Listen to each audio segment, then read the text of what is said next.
God, hallelujah, hallelujah. और यीशु मसीह के नाम आप ऊपर थंबनेल पर एक वर्ड देख रहे होंगे जो लिखा है, इंग्लिश में कुछ ऐसा है, the reward of relationship with God, और हिंदी में लिखा है परमेश्वर के साथ रिश्ते का इनाम।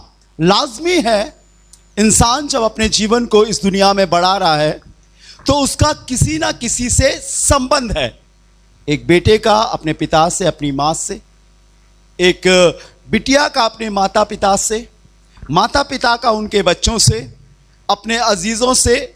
जैसे हमारे भाई रॉबिन्सन जो गाजियाबाद से ना, दिल्ली से,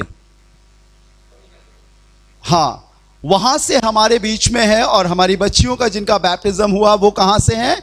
मौधा से, ठीक है ना, हमीरपुर मौधा, वहाँ से है। लेकिन एक रिलेशन है जो उनको यहाँ पर ले आया। कहाँ पर? अपने खुदा के घर में। हर इंसान का किसी ना किसी से कोई ना कोई संबंध है, रिलेशनशिप है। जैसे मान लीजिए, कितने लोगों को मीठा बहुत पसंद है? हाथ उठाइए। वाह, बहुत पसंद है। लेकिन अगर हम अधिक मीठा खाएंगे तो उसके बाद हमें एक इनाम मिलेगा। कौन सा मिलेगा? डायबिटीज का। किसका? शुगर का मिलेगा। जब हम अधिक खाएंगे, और अधिक अगर हम खूब खट्टा और नमकीन खाने वाले हैं तो हमें एक इनाम और मिलेगा। कौन सा मिलेगा? बीपी का इनाम मिलेगा।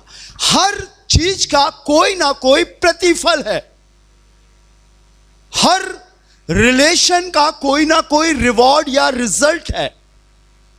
और इस बात को जानिए परमेश्वर के लोगों, अगर आप खुदा के पास आए हो तो उसका भी कोई ना कोई प्रतिफल है।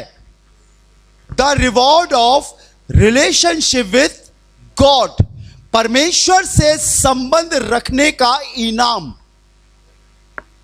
अक्सर लोग परमेश्वर के पास कुछ मांगने जाते हैं, और परमेश्वर का स्वभाव देने का है। किसी को मिलता है, किसी को नहीं मिलता है, किसी को बिन मांगे मिल जाता है। बिन मांगे उससे मिल जाता है जो कहता प्रभु तेरी मर्जी पूरी हो। उसे नहीं मिलता है जो बार बार बकबक बकबक करता और समय नहीं आता है। लेकिन उसे मांगते ही मिल जाता है जब वो उस चीज को मांगता है जो उसके लिए जरूरी है और परमेश्वर ने तैयार किया है। उस इनाम के पीछे एक संबंध, एक रिलेशन है। विदाउट रिलेशन हमें कुछ नहीं मिलेगा। बिना संबंध के हमें कुछ नहीं मिलेगा। एक वर्ड्स वहां पर लिखी है, अगर आप पढ़ सकते हैं, पढ़े। यशाया उसका 32 चैप्टर 117। कोई भी भाई बहन जिसे मिलता है जोर से पढ़े, या आप स्क्रीन पर देखकर भी पढ़ सकते हैं। जी हाँ,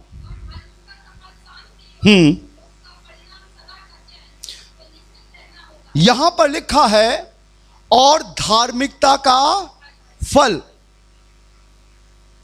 बेटा उसी वाले फॉर्मेट में लगाइएगा, धार्मिकता का फल। डू यू नो धार्मिकता किसे कहते हैं? थोड़ा सा अगर आप अदर्स ट्रांसलेशन में पढ़ रहे होगे तो धर्म शब्द भी आया होगा या रिलीजन वर्ड भी आया होगा, लेकिन जो इसका प्रॉपर मीनिंग है वो है रास्तबाजी या धार्मिकता या राइचसनेस। ओके, और धार्मिकता की एक परिभाषा है, एक डेफिनेशन है, मैंने आपको बताई थी। क्या है? राइट रिलेशनशिप विथ गॉड, परमेश्वर से सही संबंध ही धार्मिकता है। और यहां पर एक वर्ड आया, सुमन पढ़िएगा बेटा, वो वाले फॉर्मेट में लगवा दो। और धार्मिकता का फल शांति। जब हमारा रिलेशन हमारे प्रभु से होगा तो उसका एक प्रतिफल है, उसका एक रिवॉर्ड है। मालूम क्या रिवॉर्ड है? धार्मिकता का फल क्या है? शांति। और अगर आप इस दुनिया में जाकर लोगों से बात करें तो मैं आपको बताना चाहता हूं, बहुत ही थोड़े लोग हैं जिनके पास शांति है। नाम तो शांति है, लेकिन मुंह बहुत चलता है। ऊपर से जताते तो कुछ है, लेकिन ना दिल में शांति है, ना मन में शांति है, और ना घर में शांति है। मालूम क्यों?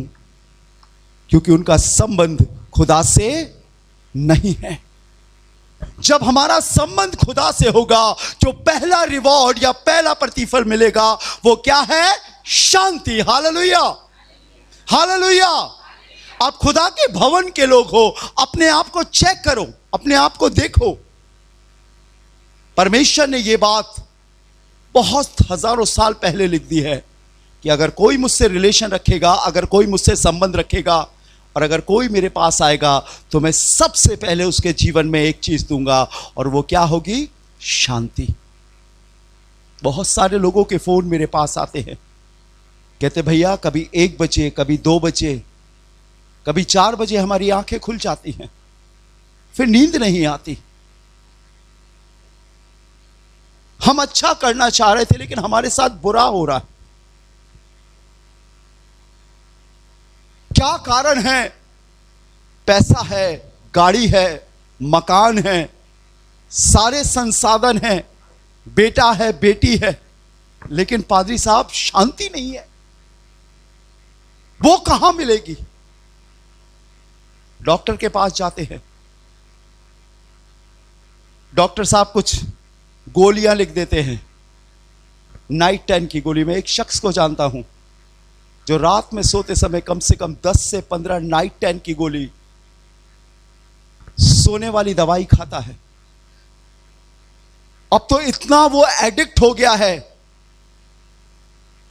कि दवाई खाने के बाद भी नींद नहीं आती है, शांति नहीं है, जिस्म में शांति नहीं है, मन में शांति नहीं है, तमाम चिंताएं उसे घबराती रहती है। मालूम उसका सबसे बड़ा कारण यह है कि उसका रिलेशन परमेश्वर से नहीं है। प्रभु के लोगों, प्रभु से संबंध बनाने वाले, प्रभु से रिलेशनशिप रखने वालों के लिए सबसे पहला प्रतिफल है शांति। हालेलुया। क्योंकि धार्मिकता का फल शांति। मेरे लिए एक इबारत पढ़े, बहुत सुंदर सी इबारत है। इसी का अगला पद पढ़े, पहले अगला पद। जी हाँ, 18 वर्ष। जी, मेरे लोग, क्या लिखा है? मेरे लोग शांति के स्थानों में निश्चिंत रहेंगे। कौन से स्थानों में? शांति के स्थानों में। Hallelujah, hallelujah. दाऊद कहता है, चाहे मैं मौत की वादियों से होकर गुजरूं तो भी हानि से ना डरूंगा, क्योंकि तू मेरे साथ साथ रहता है। मेरे लोग शांति के स्थानों में निश्चिंत रहेंगे, और आगे विश्राम, आपके घर में सुख रहेगा।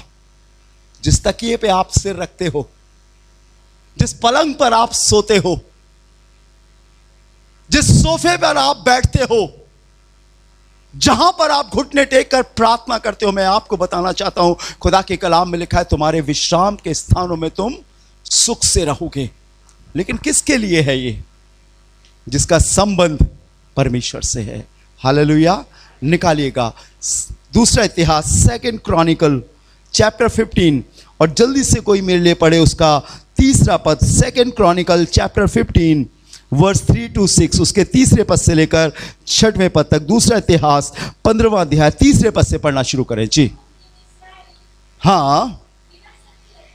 बहुत दिन इस्राएल बिना सत्य परमेश्वर के और बिना सिखाने वाले याजक, बहुत गौर से सुनिएगा, इस्राएल कौन है? जिसे खुदा ने नाम दिया। और किसको नाम दिया इस्राएल, आपको मालूम है? किसको दिया? याकूब को दिया। जब उस रात मलयुद्ध हुआ और उसने उसके पांव की नस दबा ली और उसने कहा मैं तुझे नहीं छोड़ूंगा जब तक तू मुझे आशीष नहीं देगा, तो उसने कहा अब से तेरा नाम याकूब नहीं लेकिन इस्राएल कहलाएगा। हालेलुया। और यहां पर लिखा है, पढ़िएगा, सही लगाया था बेटा जी, 3रा पद। हाँ, बहुत दिन इस्राएल बिना सत्य परमेश्वर के और बिना सिखाने वाले याजक के और बिना व्यवस्था के रहा। No relation for God. परमेश्वर से कोई संबंध नहीं है, ना परमेश्वर है, ना सिखाने वाले दास हैं, नौकरी वाले मिल जाएंगे। आप जाइए चर्चेस में, बिना पैसे के पादरी सेवा ही नहीं करते। मुझसे लोग कहते हैं आप बहुत अच्छे हैं, आप बिना सैलरी के प्रभु की सेवा करते। मैंने कहा मेरी सैलरी प्रभु के पास से आती है, हालेलुया। वही मुझे खिलाता, वही मुझे पिलाता, वही मुझे उड़ाता। मैं उस खुदा पर विश्वास करता हूं जिसने कहा है कि जंगल के शेर तो भूखे रह सकते हैं, लेकिन यहोवा के खोजियों को किसी भली वस्तु की घटी ना होगी। दूसरा इतिहास 15वां अध्याय और उसके 3 पद से बेटा लगाइए। बहुत दिनों तक इस्राएल बिना सत्य परमेश्वर के, यही लिखा ना दीदी, सत्य परमेश्वर। परमेश्वर तो बहुत है, घर घर पे मिलेंगे, मोड़ मोड़ पर मिलेंगे, चौराहे चौराहे पर मिलेंगे। कोई मिर्ची से खुश होता, कोई नींबू से खुश होता, कोई नारियल से खुश होता, कोई अगरबत्ती मोमबत्ती चाय पत्ती से खुश होता। परमेश्वर तो बहुत है, लेकिन सत्य परमेश्वर के, हालेलुया हालेलुया। मैं उस परमेश्वर की बात कर रहा हूं जो सत्य परमेश्वर है, जो जिंदगी देने वाला परमेश्वर, बिना सत्य परमेश्वर। और दूसरा क्या लिखा है? बिना सिखाने वाले याजक के। लोग आज सीखना नहीं चाहते बेटा, 3 पद लगाए रहिए। लोग सीखना नहीं चाहते और लोग सिखाने वाले नहीं है कि उनके पास कलाम हो कि वो सिखाएं। अगर एक बच्चा आता है, अगर एक जवान आता है, अगर एक बुजुर्ग आता है, अगर एक बहन आती है, अगर एक बुजुर्ग महिला आती है, उनके पास कुछ नहीं है, हम आपके लिए दुआ करेंगे, ठीक हो जाओगी। भाई साहब, सिखाने वाला ही ठीक नहीं है तो दूसरा क्या ठीक होगा? एक अंधा दूसरे अंधे को रास्ता दिखा सकता है क्या? नहीं दिखा सकता। No relation for God. परमेश्वर से कोई संबंध ही नहीं है। ढोल बजाए जा रहे हैं और ढोल के अंदर पोले आवाज तो हो रही है, लेकिन खुदा की प्रेजेंस नहीं है। कलीसियाओं में पॉलिटिक्स चल रही है, राजनीति चल रही है, लोग एक दूसरे पर मुकदमेबाजी कर रहे हैं। मैं एक दिन कोर्ट गया एक मसले के लिए, काउंसलिंग करने के लिए। इतने में मेरे पीछे से एक आवाज आई, पीछे से नहीं मतलब किसी ने बोला, राजू भैया जय मसीह की। बड़ी भीड़ थी, मैंने ऐसे ढूंढा, थोड़ा झुक के देखा तो एक काले वाले अंकल चश्मा पहन के खड़े थे। मैंने कहा अरे अंकल आप यहां, जय मसीह की। मैंने कहा अभी आ रहा हूं, मेरा नंबर है, मुझे थोड़ा सा बात करना है वहां साहब से। थोड़ा ही सा और आगे बढ़ा था, अरे राजू भैया जय मसीह की। मैंने कहा अरे अंकल भी इधर खड़े और आंटी भी इधर खड़े। जब मैं वहां से निपटा तो जाकर उनसे मिला मैं। वो एक बहुत बड़े चर्च के मेंबर और एल्डर्स, कमेटी मेंबर्स, और उम्र मालूम उनकी कितनी? 80 और 79 के आसपास। मैं एक दिन शाम को उनके घर गया। मैंने कहा क्या हो गया था अंकल, आप कोर्ट में गए थे, कोई प्रॉब्लम है क्या? बताइए, मैं आपकी मदद करूंगा। कहने लगे बेटा जिस दिन से मेरी शादी हुई है, इस बुढ़िया ने मेरी जान खा ली है। मैं तलाक लेने आया हूं 80 साल में से। जब पूरी जिंदगी निकल गई, एक पैर केले के छिलके पर और दूसरा कब्र में गिरने ही वाले हैं, बस तलाक लेने के लिए खड़े हैं। कोई अच्छा सिखाने वाला नहीं है। मैं उनके घर गया, मैंने दोनों को बैठाया, एक उधर मुंह करके बैठा था, एक उधर मुंह करके बैठा था। मैंने कहा इधर बैठो। मैं उनकी उम्र का आधा भी नहीं था साहब उस समय। मैंने उन्हें डांट लगाई। मैंने कहा आपका सरनेम डेविड चलता है, डेविड। डेविड का मतलब समझते हो कौन है ये डेविड? ये खुदा का नाजिर था, खुदा का जन था। आपने अपने नाम के पीछे डेविड लगा लिया। अंता पंता और संता लगाए रहते तो कोई बात नहीं, लेकिन डेविड लगाया। आप जानते हो डेविड।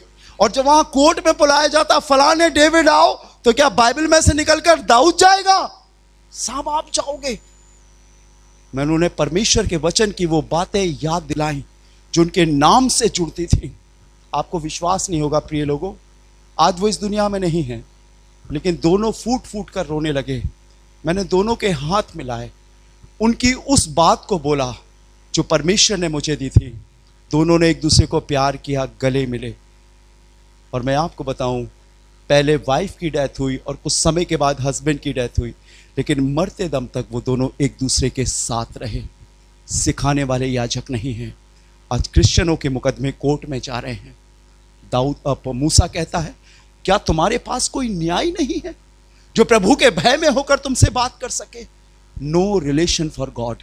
अगर आपका संबंध खुदा से नहीं होगा तो आप जाकर कोर्ट में, कचहरी में, थाने में और इधर उधर खड़े हो गए। हालेलुया।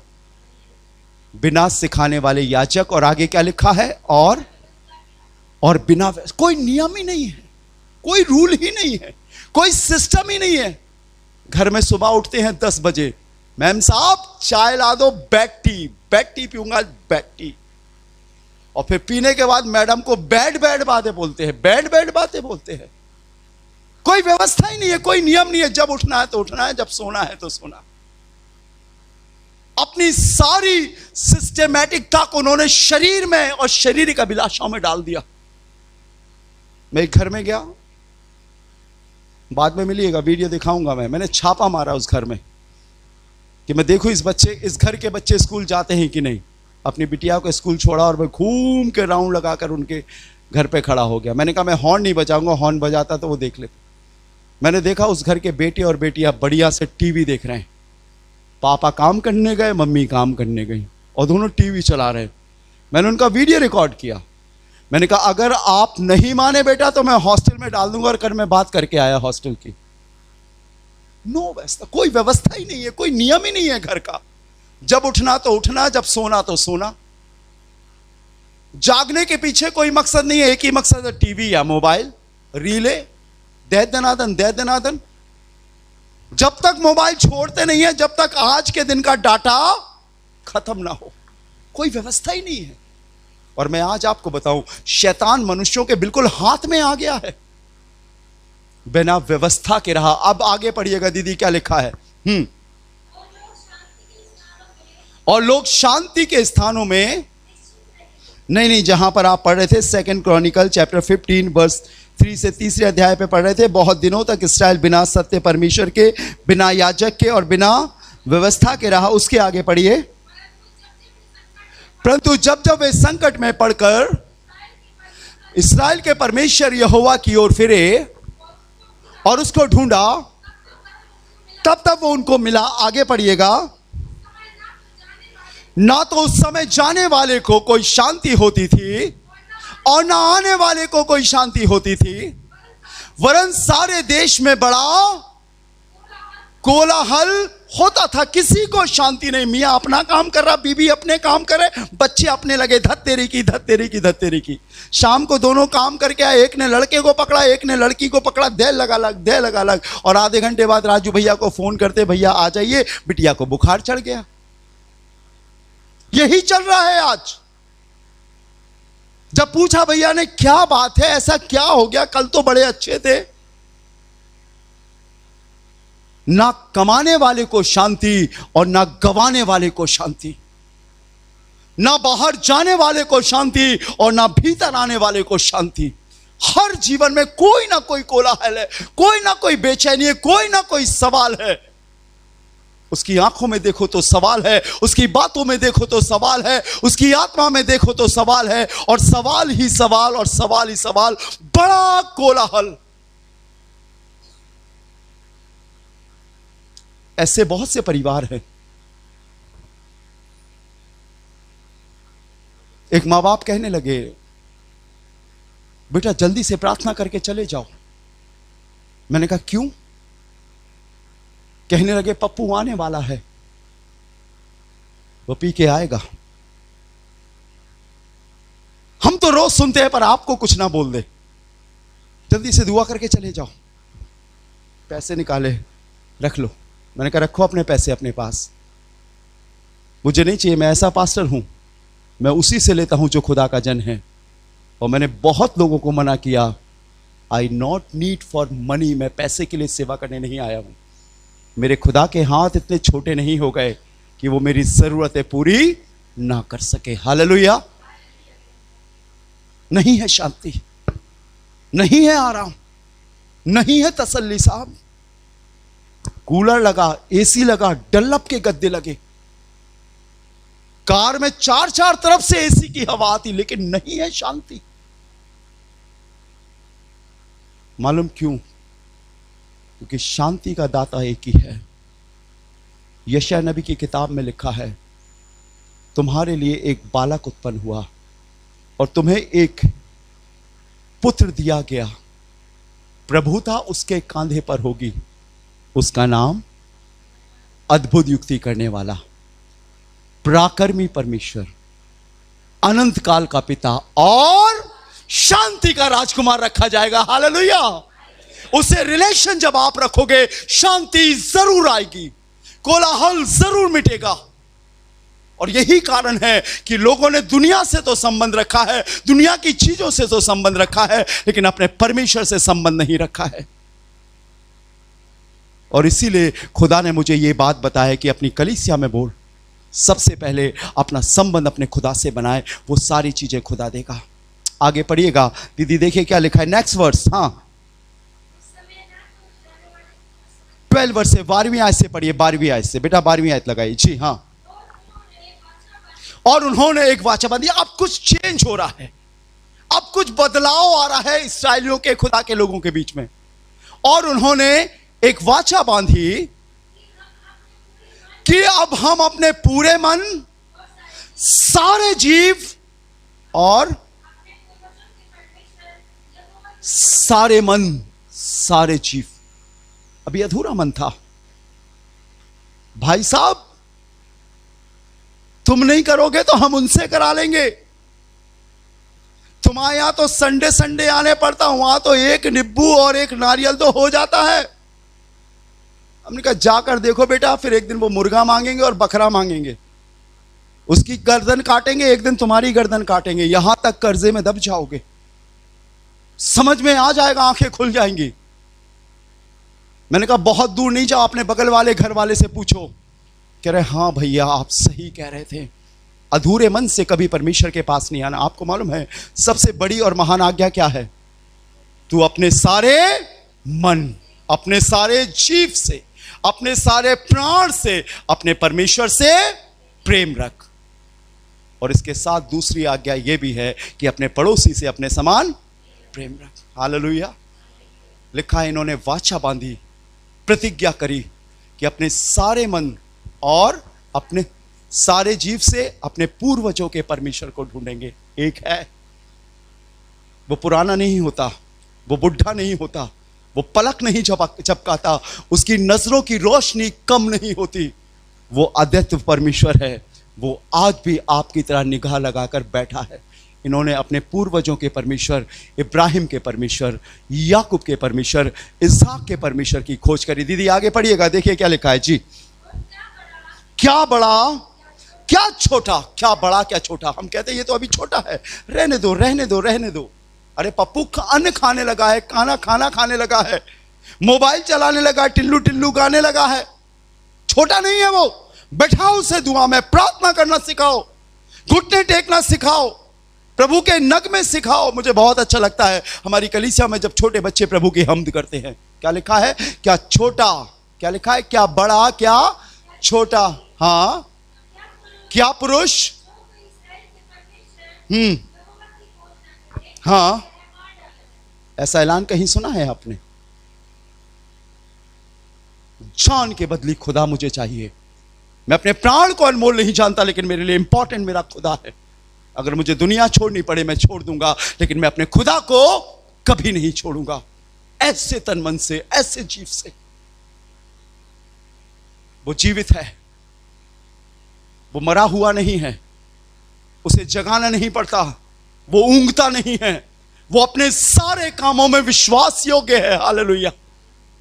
आपकी सोच उसकी तरफ होती है और उसकी सारी ब्लेसिंग्स आपके लिए होती है।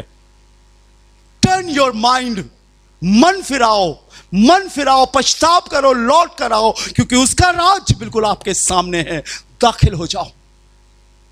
बोलो, मैं झुकूंगा नहीं पाप के प्रति, मैं गाली नहीं दूंगा, मैं झूठ नहीं बोलूंगा। लोग कुछ भी बोलते रहे, लेकिन मैं कभी भी संसार और संसारिक चीजों से समझौता नहीं करूंगा। हालेलुया। क्या छोटे क्या बड़े, सब ने ये वाचा बांधी, और जो नहीं करेगा वो मार डाला जाएगा। आगे पढ़िएगा दीदी, क्या लिखा? हाँ, और उन्होंने जय जयकार के साथ तुरहियां और नरसिंगे बजाते हुए, हालेलुया। हम लोग हाथ उठा के गाते हैं, लेकिन आप बहुत सी कलीसियाओं में जाइएगा, आपको ताली की आवाज भी नहीं सुनाई देगी। मैं एक दिन 5,000 की कलीसिया, 5,000 मेंबर की कलीसिया में गया और मुझे मौका मिला मेरे यूथ को कि हम वहां अटेंड करें। शाम को हमें वहां यूथ मीटिंग लेनी थी। हम लोगों की आदत तो है नाच के, गाने की, ताली बजा के, हाथ उठाने की, हिलने डुलने की, सब करने की। जैसे वहां पर कलीसिया के पासवान ने एक गाना बोला कि हम लोग मिलकर गाएंगे, रब की होवे सना, हमेशा रब की होवे सना। उस गाने के आखिरी अंतरा मालूम क्या है? सारे मिलकर। भाई साहब, हमारी टीम ने जैसे ताली बजाया, वो 5,000 की कलीसिया ऐसे मुड़कर देखने लगी, क्योंकि आज तक उनकी कलीसिया में किसी ने ताली ही। क्या लिखा है? जय जयकार और तुरहियां और नरसिंगे का बजाते हुए आगे, और ऊंचे शब्द से यहोवा की शपथ खाई। जब हम यहां वर्शिप करते हैं, जब हम यहां पर हाथ उठाते हैं, जब हम यहां पर वर्ड को सुनकर हमारे हाथ अपने आप उठ जाते हैं, यह प्रतिज्ञा होती है, यह सरेंडर होता है, यह समर्पण होता है अपने खुदा के लिए। और दीदी आगे पढ़िएगा, क्या हुआ? कुछ हो गया अब। हाँ, सब यहूदी आनंदित हुए, खुदा के लोग आनंदित हुए। हाँ, सारे मन से शपथ खाई, बड़ी अभिलाषा से उसको ढूंढा। हालेलुया, हालेलुया, मेरे पीछे बोलिए हालेलुया। और वो उनको मिला। अरे साहब, दुनिया ढूंढ रही है, कंधे पे लोटा टांग के, कपड़े बदल बदल के। कल हम लोग मीटिंग में जा रहे थे तो हमें कुछ लोग दिखे डीजे लगा के डांस कर रहे हैं। ऐसे अनर्थ चीजों में वो परमेश्वर को तलाश कर रही है। आपको तो वो यूं ही मिल जाएगा। हालेलुया। कोई जतन नहीं करना है, सिर्फ अपने सारे मन को उसकी ओर लगाना है। यहीं या आपके घर में, जिस जगह आप जी रहे हो, वहीं परमेश्वर आपको मिलेगा। हालेलुया। कितना सुंदर लिखा है, और वो उनको मिला। ग्रेट, ये बहुत बड़ी महान बात है। दुनिया को नहीं मिला, तलाश रही है दुनिया, कहीं पहाड़ों पर, कहीं मंदिरों पर, कहीं तीर्थ स्थानों पर। मैंने तो एक दिन एक बाबा को कांटे पर देखा, लेटा हुआ राख लपेट कर। उनकी से क्या हो गया? कह रहे ईश्वर को ढूंढ रहे हैं, नहीं मिल रहा है। लेकिन बाइबल बताती है वो उन्हें मिला। अब क्या हुआ दीदी जब वो मिल गया? और यहोवा ने उनको चारों ओर से विश्राम दिया। हालेलुया। आपके कितनी ओर है बताइए, आपकी कितनी दिशाएं हैं बताइए। परमेश्वर यहोवा के पास आपके लिए शांति और विश्राम है। फाइनेंशियली कमी है, शरीर रोगी रहता है, शैतान परेशान करता है, दुष्ट आत्माएं परेशान करती हैं, फिक्र आपको चारों ओर से घेरी रहती है। मैं आज आपको बताना चाहता हूं, अपने रिलेशन को अपने परमेश्वर से बनाए, क्योंकि धार्मिकता का फल शांति। हालेलुया। वो आपको सुकून देगा, वो आपके उसी पैसे पर जिस पर आप जी रहे हो इतनी ब्लेसिंग्स देगा मेरे लोगों, कि आपको घटी नहीं होगी। आप जो रोटी खा रहे हो ना, वो 10-10 रोटी खा के भूखा रहता है, और 5-5 बियर पीकर उसे प्यास नहीं बुझती है।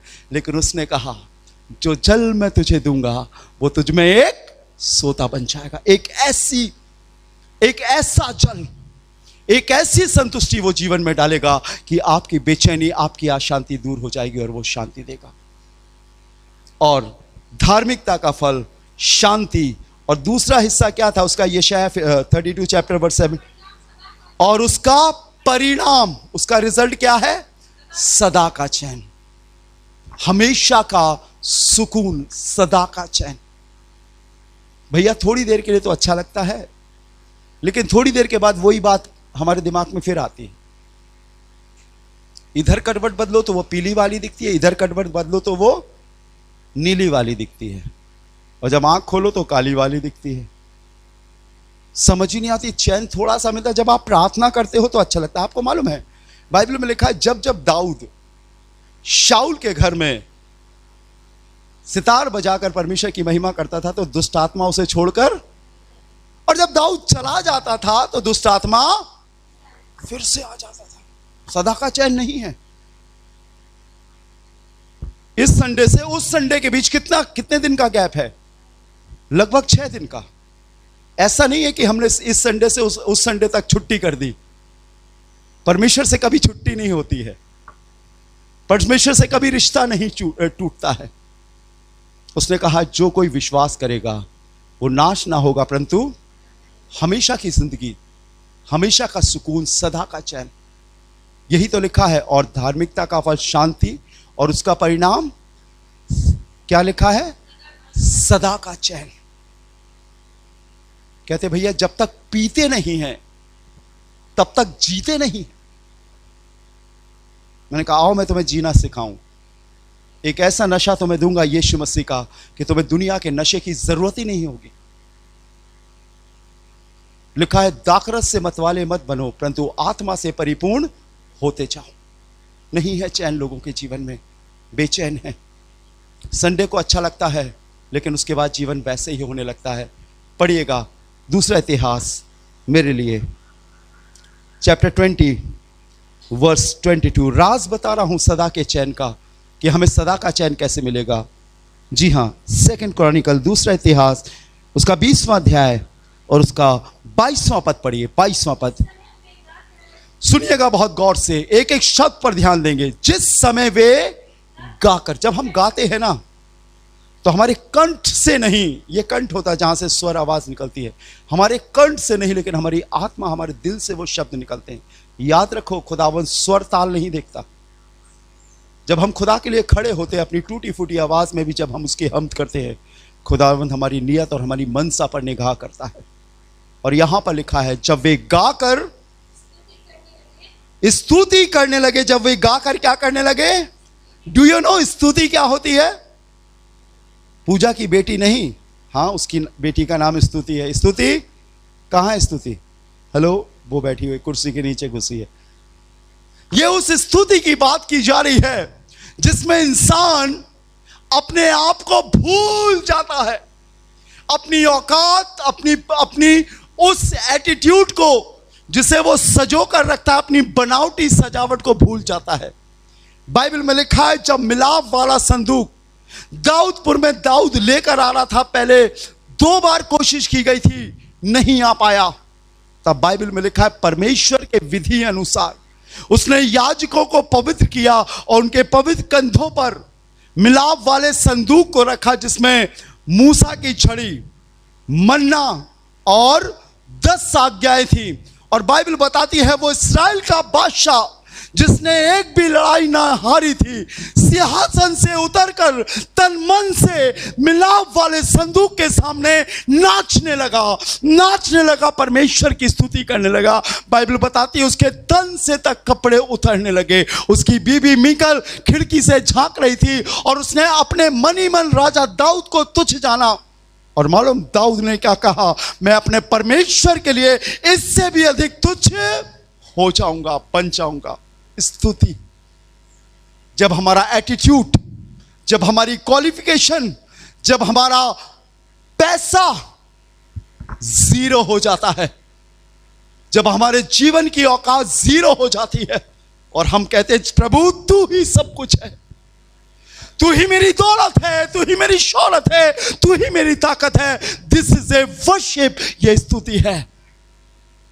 इन्हें अभी तक स्वर मिलाए होंगे, ताल मिलाई होंगी, रिदम मिलाया होगा, लेकिन इनकी स्तुति में अभी खुदा शामिल नहीं हुआगा। लेकिन लिखा है जिस समय वे गाकर स्तुति करने लगे, दीदी आगे पढ़िएगा, उसी समय राइट नाउ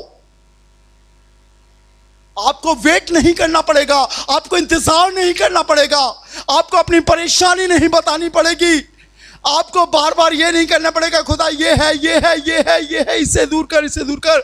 जिस समय आप उसकी स्तुति गाकर दिल से, रूह से करने लगेंगे, आगे क्या लिखा है? बाइबल में लिखा है परमेश्वर आत्मा है और परमेश्वर अपने लिए आत्मा और सच्चाई से भजन करने वालों को ढूंढ रहा है। ये यूहन्ना 4 अध्याय के 23वें और 24वें पद है। लेकिन बाइबल बताती है उस समय यहोवा ने अमोनियों, जो सीरिया है अभी युद्ध चल रहा, अमोनियों और आगे अमोनियों के बाद मोआबियों और सेईर के पहाड़ी। हाँ, समझ रहे हो ना आप? आपको योजना नहीं बनानी है, आपको प्लानिंग नहीं करनी है। वो स्तुतियों पर विराजमान परमेश्वर है। भजन संहिता 18वें अध्याय में लिखा है, जब हम स्तुति करते हैं वो अपना तख्त लगाता है। खुदा के लोगों, वो राग सुनने नहीं आता, वो रिदम सुनने नहीं आता, वो ताल सुनने नहीं आता, वो आपकी नियत और आपकी मनसा को जांचने आता। 18वें अध्याय में लिखा है वो इस्राएल की स्तुति पर विराजमान परमेश्वर है। चारों ओर से बैरी घेरे हुए हैं, चारों ओर से दुश्मन घेरे हुए हैं। लग रहा आपका साथ देने वाला कोई नहीं है, लग रहा आपके संग खड़ा होने वाला कोई नहीं है। आपको लग रहा मैं अकेली हूं या अकेला हूं। कर्जे ने, लोगों की बातों ने, अपने रिश्तेदारों ने, अरे जो अपना सबसे क्लोज था वही हमारा बैरी बन गया। चारों ओर से घिरा हुआ महसूस करो। तब क्या लिखा है दीदी, पढ़िएगा। आ रहे थे, किसने? हालेलुया। जितने हथियार तेरी हानि के लिए बनाए गए हैं उनमें से कोई भी तुझ पर प्रबल ना होगा, क्योंकि बचाने के लिए मैं तेरे साथ हूं। जब एलीशा को रातों रात अमोनिया ने, सीरिया ने घेर लिया था, आपको मालूम है उसका नौकर गेहजी जब उठा तो कहने लगा, हाय मेरे आका, हम तो मर गए क्योंकि दुश्मनों ने हमें चारों ओर से घेर लिया है। एलीशा ने उसे बुलाया, मेरे पास आ। तब उसने उसके लिए प्रार्थना करी और उसने जब देखा तो क्या देखा? अग्निमय रथों से और घोड़ों से वो पहाड़ घिरा हुआ है। Hallelujah, hallelujah. जब आप आत्मा और सच्चाई से उसकी आराधना करने लगोगे, आप महसूस करोगे उसके एंजल्स को, आप उसकी सेना को, आप उसके फरिश्तों को, आप उसकी हुजूरी को, आप उसकी सामर्थ को बैठा दिया। घातकों को परमेश्वर ने बैठा दिया। आपको नहीं मालूम कि आपके विरोध में कौन खड़ा हो रहा है, आपको नहीं मालूम कि आपके खिलाफ कौन सा षड्यंत्र रचा जा रहा है, लेकिन खुदा के लोगों, आप स्तुति करना, आराधना करना, परमेश्वर की महिमा दिल से करना कभी मत छोड़े। आगे क्या लिखा है दीदी, पढ़िएगा आखिरी लाइन। और वे मारे गए। क्या बोलूं, क्या ना बोलूं। इसका 28वां पद पढ़िए दीदी, 28वां पद। वीणाएं कहां पे गए? परमेश्वर का घर कभी ना छोड़ना। बड़ी से बड़ी विपत्ति आ जाए, क्योंकि मैं आपको बताऊं, परमेश्वर चाहता है कि आप उसकी कलीसिया में हो, शैतान चाहता है आप कलीसिया से दूर हो। क्योंकि जब आप कलीसिया से दूर होंगे, परमेश्वर के भवन से दूर होंगे, आप खुदा की प्रेजेंस से दूर हो जाएंगे। एक कोयला अपने आप में नहीं जल सकता। एक कोयला जब भट्टी में रहेगा तो वो जलता रहेगा। कोई ना कोई बहन, कोई ना कोई भाई, कोई ना कोई शख्स, कोई ना कोई प्रभु का दास आपको मिलेगा जो कहेगा, बहन आओ हम प्रार्थना करें, भाई आओ हम प्रार्थना करें। बाइबल बताती है, और वे यहोवा के भवन को गए। आगे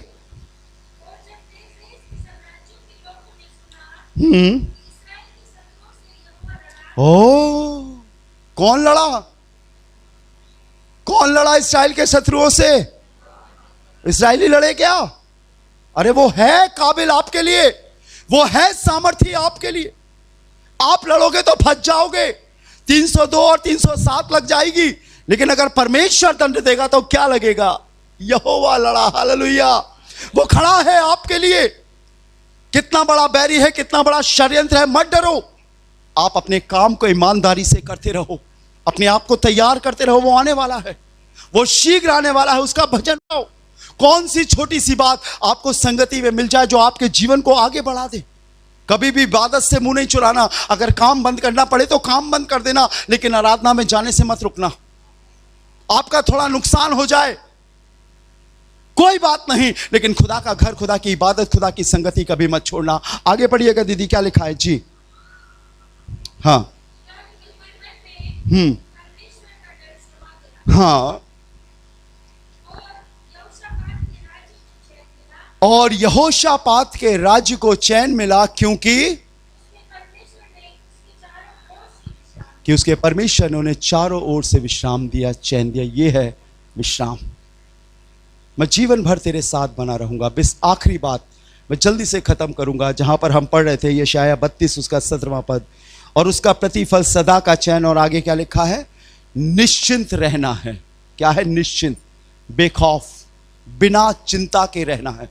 हर मनुष्य के जीवन में चिंता है। मेरी शादी कब होगी? होगी तो किससे होगी? मुझे नौकरी मिलेगी तो कौन सी नौकरी मिलेगी? मैं तो लगा हुआ हूं, पता नहीं क्या होगा। निश्चिंता नहीं है, स्थिरता नहीं है। अरे भैया, इसके लिए प्रार्थना करो। इसके पेपर आ गए, ये पास होगा कि नहीं? मेरे बच्चे मुझसे कहते हैं 31 को था हमारा प्रैक्टिकल, अब डेट बढ़ गई है। पास्टर भैया प्रार्थना करो कि हमारा प्रैक्टिकल में पास हो जाए। हर किसी के पास कहीं ना कहीं बेचैनी है, निश्चिंतता नहीं है। आपको मालूम है, अगर आपका संबंध आपके परमेश्वर से होगा, आप बेखौफ निश्चिंत पड़ोगे। आपके जीवन में वो नहीं हो सकता जो आप कोशिशों से कर रहे हो। आपके जीवन में वही होगा जो परमेश्वर ने आपके लिए तैयार किया।